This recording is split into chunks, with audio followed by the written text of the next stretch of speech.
Good day everyone, my name is Baptiste and welcome to my Needfinding project. I noticed that in the modern day, more and more things are going virtual/online. Money was the first thing that came to my head. For most people in today's society, having your money physically stolen, lost or misplaced is generally a thing of the past, as most of our money is accessed virtually via credit or debit cards. This got me thinking, what other items that we use on a day-to-day basis that can be stored virtually, essentially eliminating the risk of it being physically stolen, lost, or forgotten. Or driver's license. Those items are of such importance to us that we tend to carry them almost everywhere we go. But unfortunately, this can lead to them being stolen or lost, as they are almost constantly on our person when we carry out day-to-day duties such as errands or go to work or go to school. Also, being a human being, they can also be forgotten at home or be forgotten somewhere else, and that can be a very inconvenient situation as your ID card and license are very essential documents. Need finding methodology. First, I needed to find out if this was an issue in our country. To discover if this was a real problem for the average Trinidad and Tobago citizen, I created a full list of questions in a survey. The people that were surveyed were Trinidad and Tobago citizens who possessed either an ID card or a driver's license or both. I chose this broad demographic because all I needed was citizens who possessed an ID card or a driver's license or both. The survey itself was created using Google Forms, and the link to the survey was distributed through the use of social media applications such as WhatsApp and Instagram. The questions asked were as follows. Number 1, do you possess a driver's license, ID card, or both? Number 2, have you ever had your driver's license or ID card stolen or lost? Number 3, where do you typically keep your driver's license or ID card? Number 4, do you find yourself forgetting those items when you are going out somewhere? And number 5, if you have had your driver's license or ID card stolen, lost, or forgotten, can you describe how you were able to get back or replace those items, and also whether the process was fast, easy, tedious, or difficult? Interview results. There were a total of 27 respondents to this survey. Now on to the first question. As seen in the graph above, and from my calculations, around 88% of respondents had at least a driver's license or an ID card. Second question. Of the 27 respondents, around roughly 30% of them have had either their driver's license or ID card stolen at some point. Now, to be honest, I thought the amount would have been higher, but nevertheless, 30% is still a noticeable amount of people given the number of respondents there were.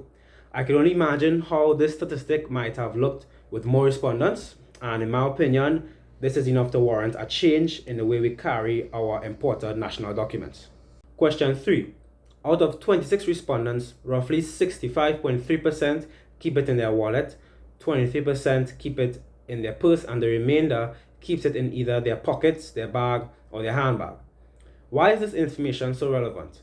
This shows that since the majority keep it in either a purse or a wallet, this leaves their documents vulnerable to being lost with the wallet or stolen from them.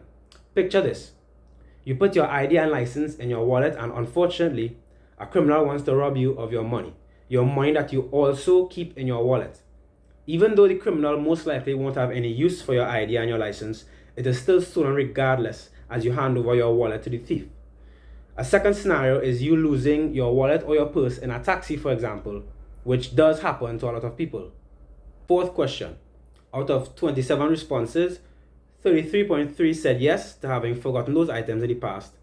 This leads to another concern. Our natural human tendency to forget stuff. We as humans are obviously not perfect, and sometimes we may forget important stuff, especially when we're in a rush or we're in an urgent situation.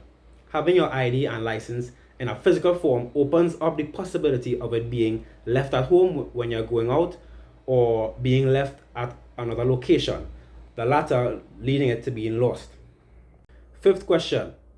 Of the responses who had their license or ID lost or stolen, most of them stated that the process was simple, but the wait time was long.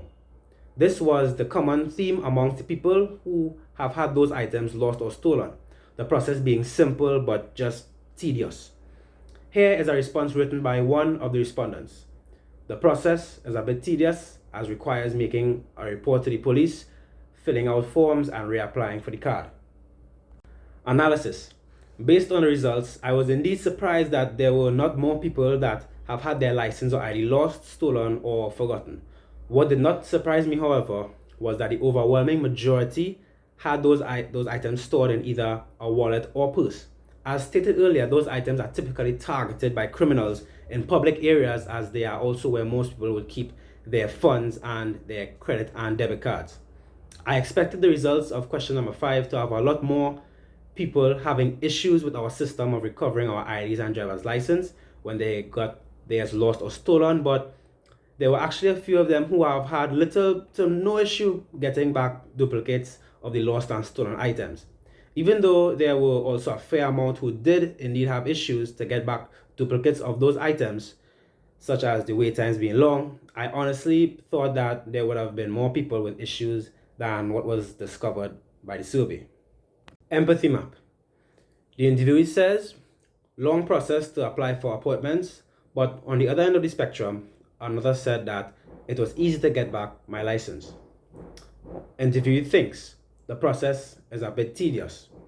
Interviewee feels a few of them felt that the process to get back those documents were simple and not difficult.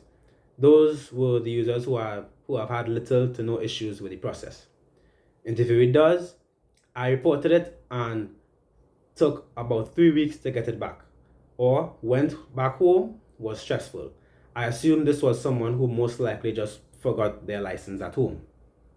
In summary, more research of course is needed, as this was a relatively small sample size for a survey, but with the results in hand, I can confidently determine that there is a reasonable risk of the average person having their ID card and or their driver's license lost, stolen, or forgotten. Thank you for watching my presentation.